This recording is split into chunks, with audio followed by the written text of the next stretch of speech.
Vamos a iniciar el acto 114 de la Asociación Conde de Aranda y para ello contamos con la inestimable presencia de la popular periodista Paloma Gómez Borrero. Paloma, al principio de su carrera, trabajó como enviada especial del semanario Sábado Gráfico en Alemania, Austria y Reino Unido.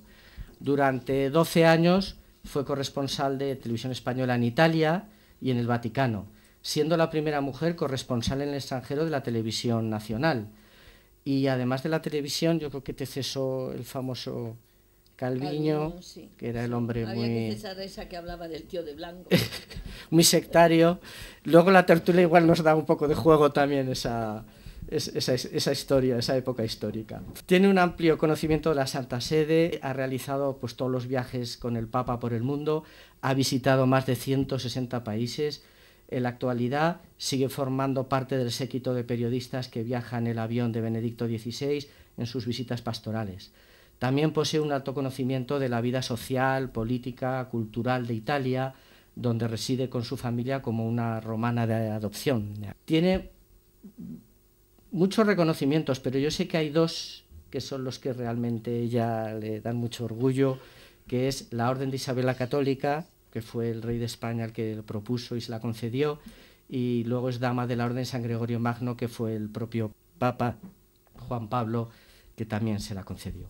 Es autora de muchos libros, muchos sobre Wojtyła, desde luego, pero también tiene muchos libros sobre Italia, muy recomendables, aquí alguno ya se ha firmado, y pues ahora, después de Los fantasmas de Roma, ahora estás con Los fantasmas también de Italia, Guía del viajero para el jubileo, Libro de la pasta, Pasta y pizza y mucho más, que son realmente interesantes. Pero sobre todo este currículum, lo que quiero destacar de Paloma es el don especial que tiene para comunicar, para transmitir, que le ha granjeado el reconocimiento no solo de la profesión, sino algo que es mucho más importante, del público en general. Muchas gracias. Buenas tardes, muchas gracias por venir. Yo la verdad es que, a pesar de que soy madrileña, me encuentro que estoy en un sitio que no conocía. O sea que también ha sido una novedad para mí y estar aquí con vosotros pues me hace mucha ilusión, la verdad. Y sí, es todo cierto en cuanto que conozco a muchos papas y que he tenido que seguir informativamente hablando, sobre todo dos pontificados que yo creo que marcan el siglo XX y que creo que marcarán el siglo XXI. Desde luego uno, el de Juan Pablo II, y ahora Benedicto XVI, porque son los dos complementarios, necesarios. No podía venir otro papa después de Juan Pablo II que Benedicto, que Papa Ratzinger. Por eso yo, cuando estaban haciendo todas las cábalas de quién sería el próximo papa, porque ya estaba Juan Pablo II muy enfermo, yo no dudé en ningún momento en que sería, si es que se atrevía con el peso y tenía el valor de llevar la Iglesia en un momento tan difícil, sería el cardenal Joseph Ratzinger.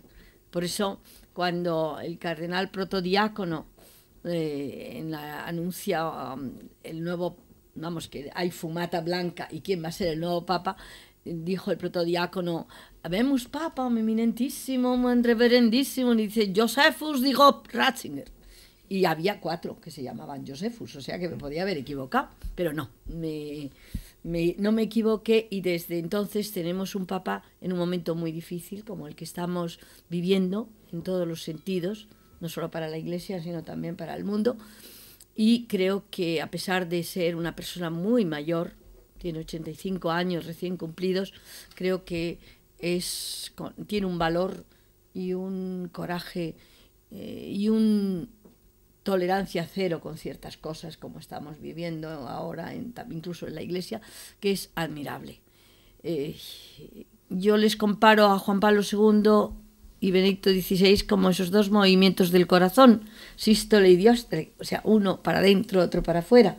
Sin esos dos movimientos el corazón no funciona. O sea que uno era como Juan Pablo II, extrovertido, un hombre de muchísimo carisma, que sabía comunicar con nadie, pero al mismo tiempo se necesita otra persona también que sea para hacia adentro, pero que sea tan importante, y sobre todo la cabeza más extraordinaria que hoy tiene la Iglesia, que es el cardenal Ratzinger, el Papa Benedicto.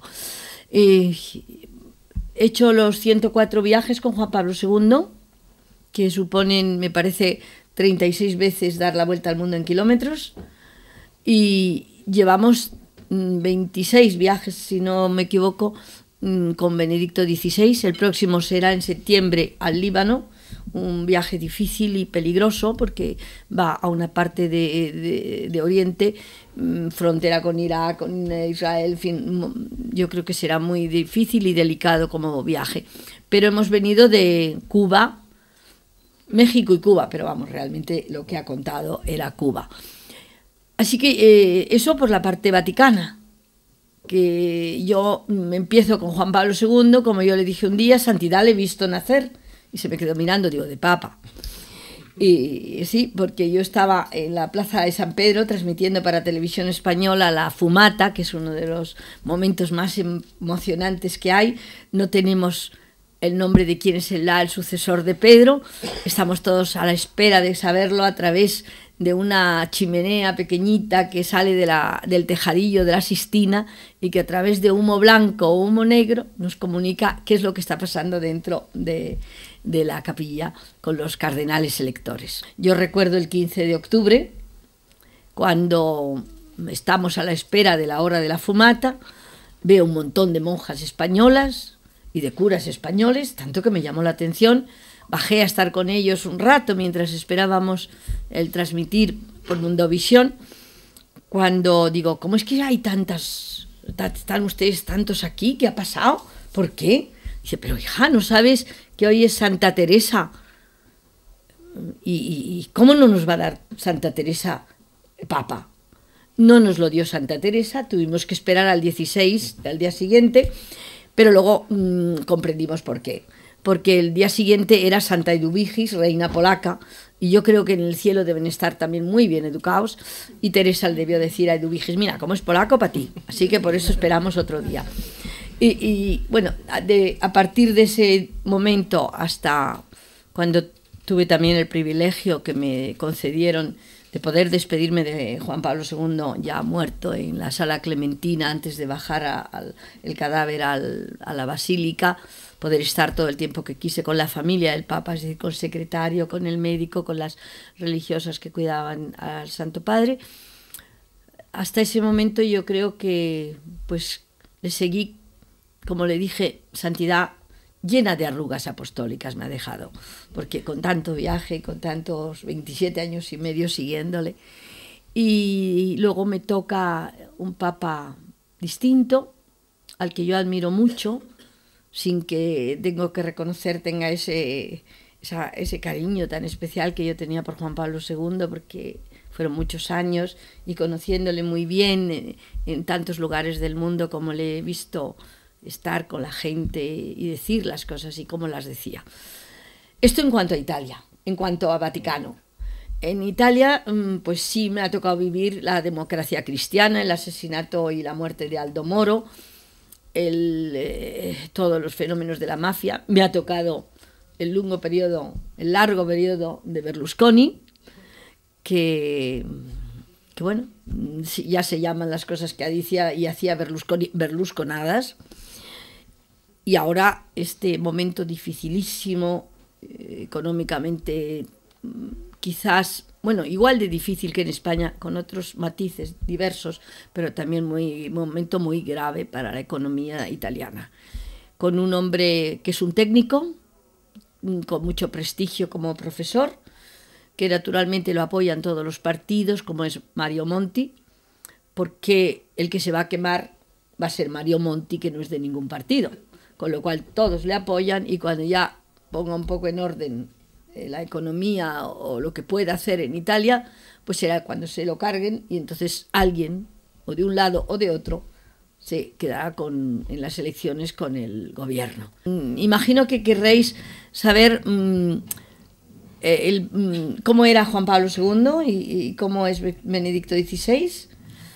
Yo creo que Juan Pablo II era divertido, era carismático, tenía creía en los jóvenes, y por eso inventa las jornadas de la juventud, que son jornadas pues en las que él les dice a los jóvenes que son los que tienen que construir un mundo mejor. Una de las primeras jornadas de la juventud fue en Santiago de Compostela, y allí se reunieron los jóvenes del Monte del Gozo. Me decía el Papa, el Monte del Gozo ha sido un gozo para el Papa.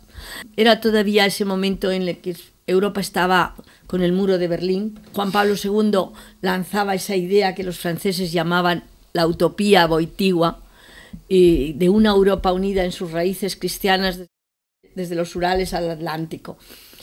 Y sin embargo, él cree en esa Europa, él cree que los jóvenes y sobre todo la ilusión de una Europa unida puede hacer que caiga ese muro de Berlín.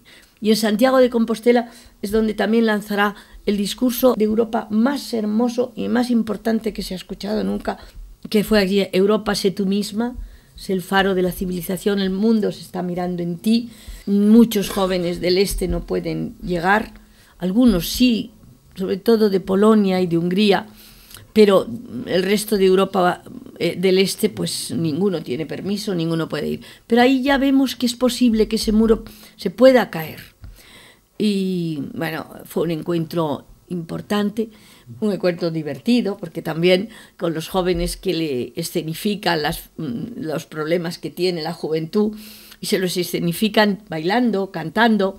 Y recuerdo porque Juan Pablo II pues entendía español y hablaba y le leía perfectamente, pero así dominarlo, pues no lo dominó nunca, como no lo domina en absoluto Benedicto XVI, lo lee muy bien, pero como buen profesor, si no está seguro de lo que dice, prefiere no hablarlo. Juan Pablo II pues improvisaba, decía cada cosa, que para qué. Una vez le pregunté, ¿está contento, Santidad? Sí, estoy mucho contento. O sea, no le importaba. Y entonces llegamos así a Santiago de Compostela, donde está esa reunión de los choicos que le escenifican, pues que los jóvenes quieren, muchos caen en la droga, otros no tienen trabajo. En fin, todo lo escenifican los problemas que en el fondo son siempre los mismos en todas partes del mundo. Y empiezan diciéndole, por ejemplo, el dinero, la fuerza que tiene el dinero para la juventud, empiezan a bailar diciendo: queremos pasta, mucha pasta, más pasta, pasta. El Papa los miraba y ya no puede más. Y se vuelve al cardenal don Marcelo y le dice: pero bueno, ¿por qué todos quieren comer espaguetis? Porque Santiago, ya digo, fue una jornada de la juventud a nivel mundial importantísima, porque fue como si dijéramos el pórtico para llegar a la siguiente, en la que ya fue en Czestochowa. Czestochowa, que ya ha habido la reunión con Gorbachev, que es histórica, y ya Mikhail Gorbachev ha permitido que las fronteras del este se abran para que los jóvenes que quieran puedan ir a Czestochowa. Vienen incluso 180 soldados de la Armada Roja, con tanto de permiso y autorización del gobierno de la Unión Soviética. En Czestochowa fue algo verdaderamente que te tienes que restregar los ojos para pensar que pudo suceder aquello. Jóvenes que no habían oído en 50 años hablar de Dios y que sin embargo estaban allí como hipnotizados ante la imagen de la Virgen de Czestochowa, sin moverse, mirando a la fortaleza, santuario fortaleza, encontrándose con los jóvenes de la Europa de Occidente, compartiendo todo, sobre todo los gallegos, por ejemplo, que habían llegado con autobuses cargados de comida, de latas, de conserva, de todo, cómo se los repartían con todos los chicos, cómo se descubre y se inventan los andaluces las sevillanas de Czestochowa, que las bailaban los chicos de Albania, los chicos de Hungría, todos. Aquello fue una alegría que decías, esta Europa puede funcionar porque hay ilusión, porque hay ganas de trabajar, porque hay comprensión y hay solidaridad.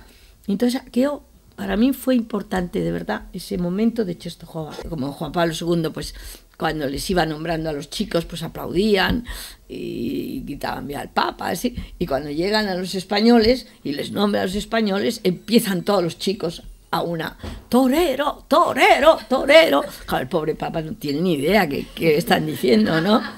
Y entonces dice, riéndose, pero ¿cuánto chico de Toledo hay aquí hoy? ¡Qué bonito es Toledo! ¡Qué bonito es Toledo! Y luego llega el último momento, el último viaje de Juan Pablo II a España, quiere venir a despedirse de España, sabe que se muere, sabe que ya no podrá volver, pero tiene muy dentro de su corazón a España y viene a dejarnos 5 santos en la Plaza de Colón, quiere despedirse de los jóvenes sobre todo, le dicen, tratan de decirle que no es, hace mucho calor, es mayo, los chicos están estudiando, está la Feria de Sevilla o el Rocío, y que a lo mejor son muy pocos los que pueden estar. Y entonces dijo Juan Pablo II, aunque sean muy pocos, pero los que sean, yo quiero estar con ellos. Y se organiza ese encuentro de Cuatro Vientos, que fue apoteósico, que nadie se lo podía imaginar lo que fue aquello.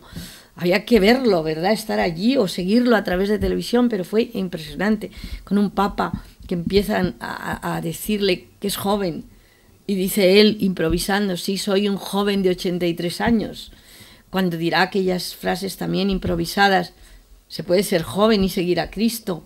Bueno, aquellas frases y aquellos mensajes que deja a los jóvenes, donde también empiezan a decir torero, torero, y ya el Papa se vuelve riendo y dice, no son de Toledo. Fue ese encuentro de decirnos adiós, en los que incluso la reina se saltaron las lágrimas cuando se despidió del Papa en Barajas. El primer viaje a México, luego fuimos a Polonia, bueno, así hasta 16 viajes sin venir a España. Y yo en todos los viajes, pesadísima, diciendo, Santidad, pero ¿cuándo viene a España? ¿Por qué no viene a España? España le está esperando. Y nada, y no venía. Ya los compañeros me decían, hija, va a ir a España solo por no irte. Y ya por fin se anuncia el viaje a España y yo estaba encantada. Pero al mismo tiempo decía, ¿qué pasará? Había cambiado el gobierno, era el momento en el que tuvimos dos jefes de Estado saludando al Papa, Calvo Sotelo y Felipe González, en el Palacio Real, estaba uno en una sala y otro estaba en otra.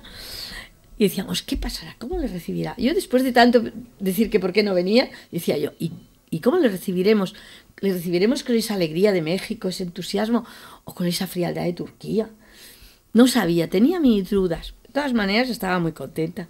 El día antes de embarcarnos en el avión del Papa, recibí una carta urgente con un sello y certificada con el remite de una chica de Salamanca que yo no conocía.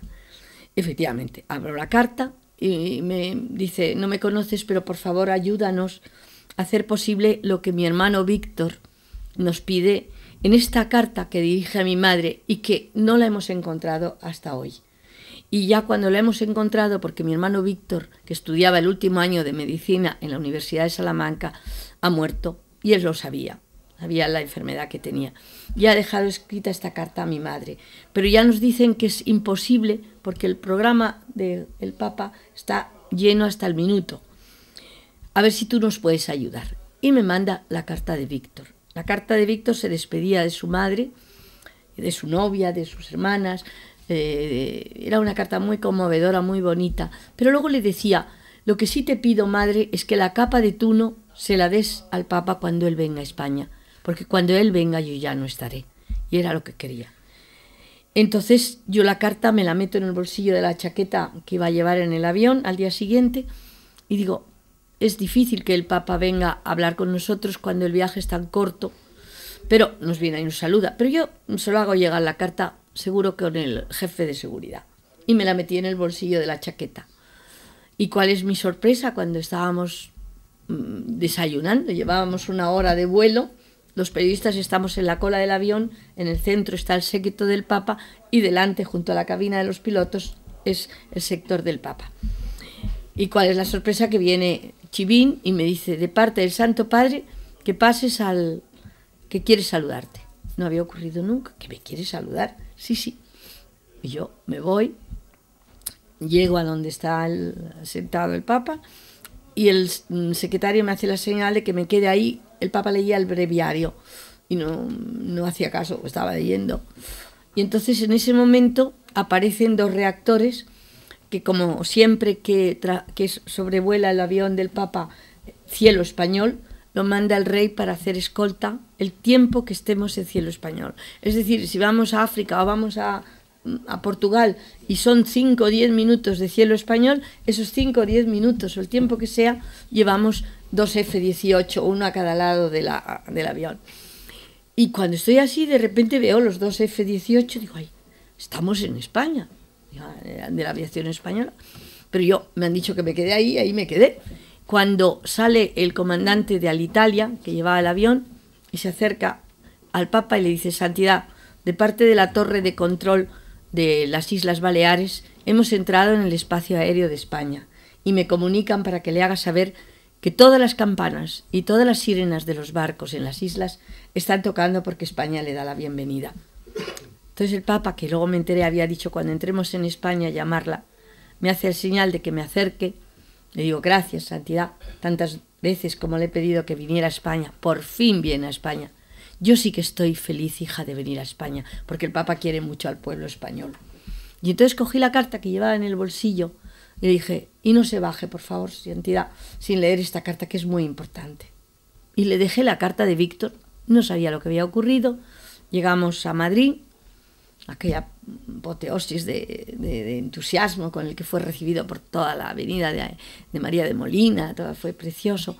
Al día siguiente vamos a Ávila, y de Ávila a Alba de Tormes para terminar en Salamanca, y estábamos transmitiendo Matías Prats y yo, cuando dice Matías: una señora de luto, mantilla, se acerca al Papa, lleva una capa en la mano.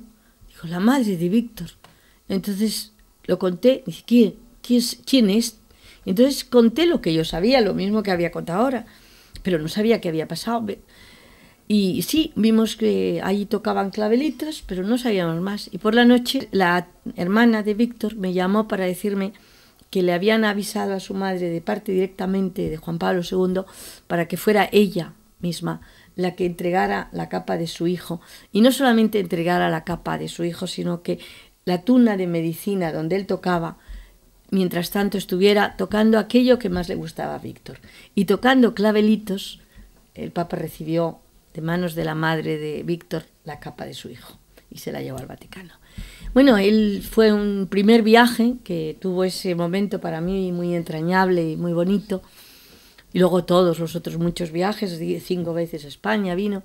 Y el último, ya que apenas se podía ni hablar ni andar. Sabíamos que se moría muy pronto porque bastaba verle. Pero quería, como decía, despedirse de España y de los jóvenes. Y llegamos a la Nunciatura, un poco antes de salir ya para Barajas, donde ya ni siquiera el Papa puede ir a la Zarzuela. Son los reyes los que vienen a la Nunciatura a despedirle.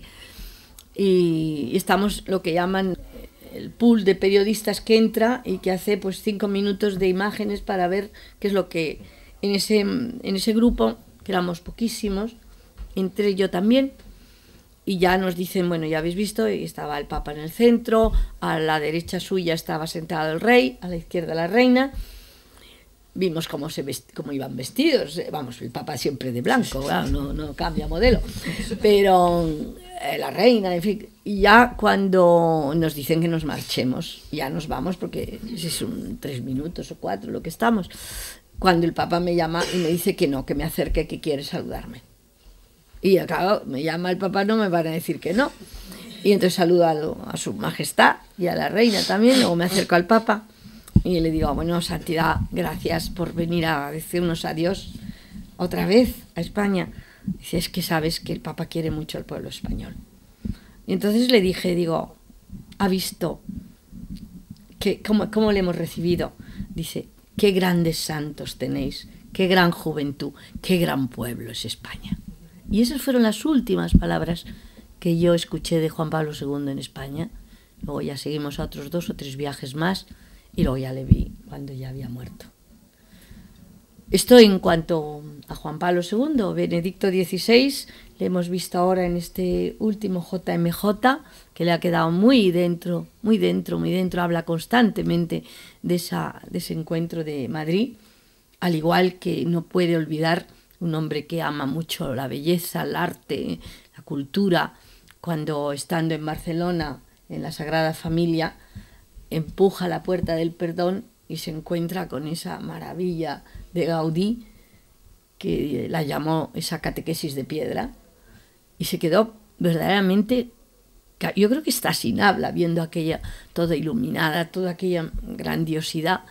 Tanto fue así que las navidades aquellas, el crisma, la felicitación del Papa a los que manda la felicitación, era la natividad de Gaudí, era la reproducción de la natividad de Gaudí. Y no sé, no creo que vuelva Benedicto XVI a España, no En cualquier caso, el último viaje a Cuba ha sido verdaderamente impresionante. Esa Cuba de hacía 14 años, cuando estaba Fidel en pleno poderío, en pleno líder revolucionario, líder máximo, y en este Fidel absolutamente, no sé cuánto durará, pero acabado. Le llevaban casi en volandas sus 2 hijos y su mujer. Entraron, quiere ver al Papa, a pesar de que le va a ver todo el mundo en las condiciones físicas en las que está, pero él quiere ver al Papa. Y este líder máximo, marxista, revolucionario, se acerca a la Nunciatura y quiere saludarle y decirle, darle las gracias por la alegría que ha tenido de 2 beatificaciones que para él han sido importantísimas, la de Madre Teresa de Calcuta y la de Juan Pablo II. Cuando le oímos decir aquello, nos quedamos todos así. Y luego dice, bueno, me quiere decir Santidad, ¿qué pasa con las misas? Yo las recordaba a los curas de espaldas y ahora no me miran. Y entonces el Papa pues explicó el Concilio Vaticano II y todo lo que había pasado, ¿no? Pero vamos, él recordaba las misas distintas de cuando iba al colegio de los jesuitas. Luego le preguntó que qué pasaba en el mundo, que había tanta falta de valores y cómo se podría arreglar esto. Entonces el Papa, claro, le dio una lección de teología pura, imagino, ¿no? Luego le preguntó también cuál era su misión, su trabajo, y al final le dijo si podía aconsejarle algunos libros para profundizar en todas las dudas que él tenía. Le preguntamos luego al portavoz del Papa si le había dicho algún libro. Dijo que no, que se reservaba el escribírselo, no sé, pero no nos dijo cuáles. Pero de verdad fue un Fidel muy distinto, aunque también con Juan Pablo II se quedó impactadísimo. Yo recuerdo que cené con Gabriel García Márquez la noche antes de la despedida de Cuba. Cuando llegó Juan Pablo II nos dio un discurso de recién llegado ahí en el aeropuerto imposible, en el que puso verde a España, la Iglesia de España, todos los españoles. Bueno, se tiró 3/4 de hora hablando, el Papa impertérrito le oía, y luego al final empieza el Papa, que fue la famosa frase que quedará como el discurso, digamos como el lema de todo aquel viaje, que Cuba se abra al mundo y que el mundo se abra a Cuba. Es siempre el leitmotiv de toda la visita de Cuba. Estaba América con el embargo, en fin, Cuba que no dejaba ni abrir las iglesias casi, en fin, entonces por eso dijo que Cuba se abra al mundo y que el mundo se abra a Cuba. Y ese lo repitió a lo largo del viaje varias veces. Y Fidel Castro lo conoce, se encuentran en esa visita que llaman de cortesía, en la que como jefe de Estado va a visitar al jefe de Estado del otro país y darle las gracias por la invitación. Y allí pues Fidel empieza a hablar con él y ya no sabe cómo ser simpático con él, y le regala unos libros del padre Varela, que para los cubanos es como un mito, tanto de un lado como de otro. El padre Varela es un especial para todos. Y le dice Fidel Castro, Santidad, por este libro me he roto la cabeza. Y le dice el Papa, ¿y se ha hecho usted daño, presidente? Y entonces, bueno, me voy a cenar con Gabriel García Márquez, que no sé por qué tenía una curiosidad increíble de quién era el barbero del Papa y cómo le cortaban el pelo al barbero del Papa. Yo decía, pero ¿qué le importará a Gabo quién es el barbero de Juan Pablo II? Todo lo que me preguntaba era siempre, oye, ¿pero tú al barbero del Papa le conoces? Sí.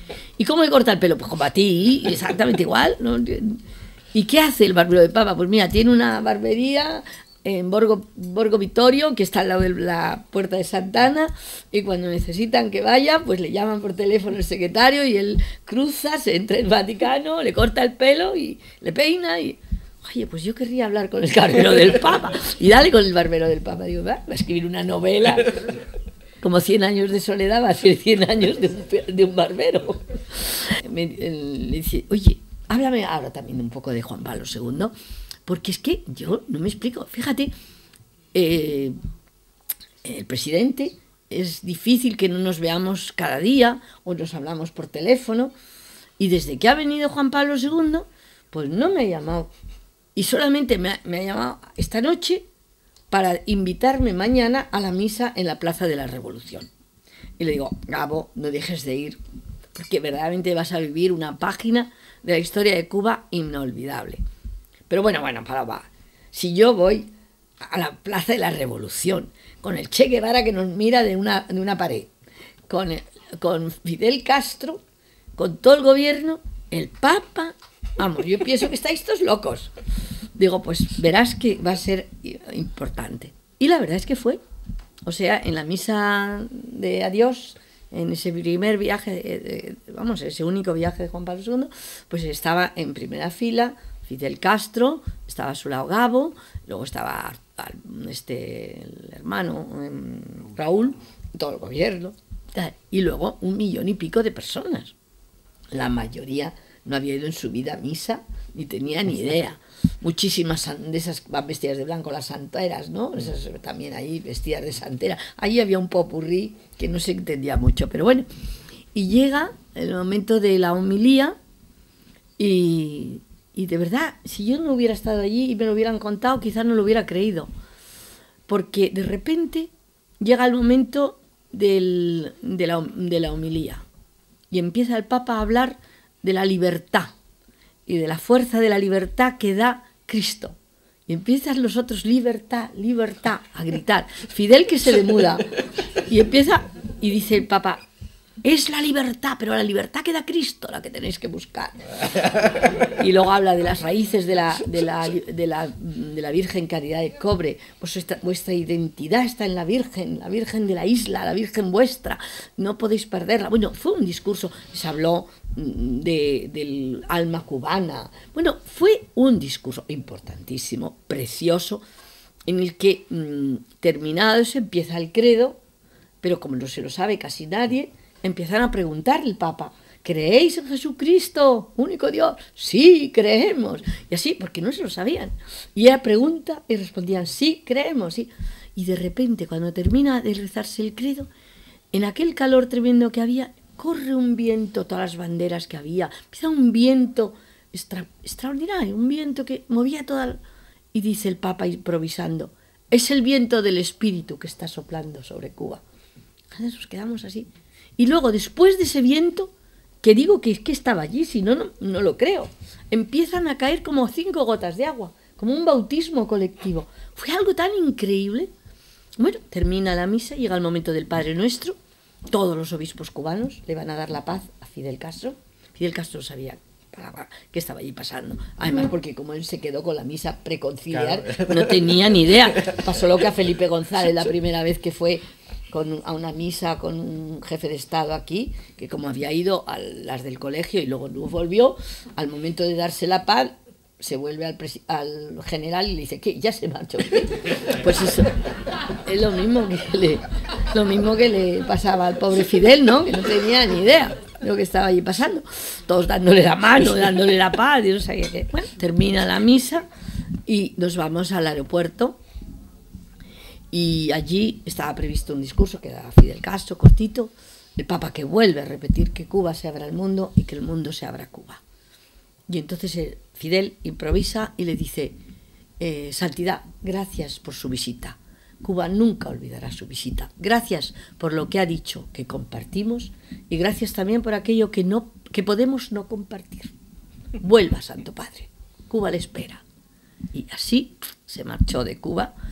Y puedo decir simplemente que en los telegramas que llegaron del mundo entero, la muerte del Papa, y al Vaticano en una especie de boletín de Estado, pero precioso, además un libro muy bonito, vamos, un libro, no es un libro, es como un cuaderno, donde se han publicado todos los telegramas y todos los escritos que se han hecho a la muerte del Papa. Uno de los más emocionantes, más bonitos telegramas de pésame, se puede decir que es el de Fidel Castro al Vaticano. Se lo escribiría Gabo, claro. No lo sé. Ah, bueno, por cierto, yo llamé a Gabo después, desde el mismo aeropuerto le llamé a su casa ahí a La Habana, y digo, Gabo, ¿qué te ha parecido? ¿Valía la pena? Y me dijo, claro que valía la pena, pero qué hombre, qué manejo de los símbolos. Me dijo. Eso fue lo que me dijo Gabriel García Márquez del resumen del encuentro con el Papa. Muchas gracias.